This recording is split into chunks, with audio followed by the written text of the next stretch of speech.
예. 스가 요시히데 일본 총리가 취임 후 첫 국회 연설에 나섰습니다.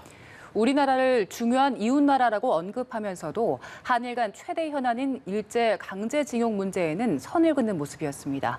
박혜준 PD의 보도입니다.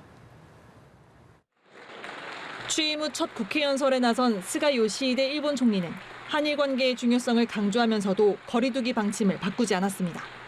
스가 총리는 이번 연설에서 한국은 매우 중요한 이웃나라라며 건전한 한일 관계로 돌아가기 위해 일본의 일관된 입장에 토대를 두고 적절한 대응을 강하게 요구해 나가겠다고 말했습니다. 이번 연설에서 스가 총리가 한일 관계와 관련해 언급한 것은 이 두 문장이 전부였습니다. 1년 전 아베 전 총리의 연설보다 한국의 중요성을 더 강조한 것으로 볼 수 있지만 양국 간 최대 현안이 된 일제징용 피해자 배상 문제에 대해선 차이가 없었습니다.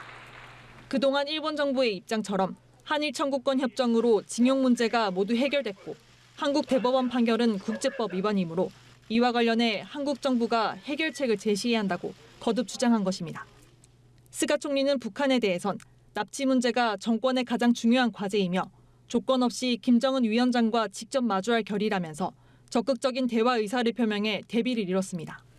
연설에 앞서 도쿄신문은 일본 정부가 징용 문제에 대한 한국 정부의 조치를 한중일 정상회담 참석의 전제로 전달한 것을 두고 조건을 붙이지 말고 참석해야 한다고 지적했습니다.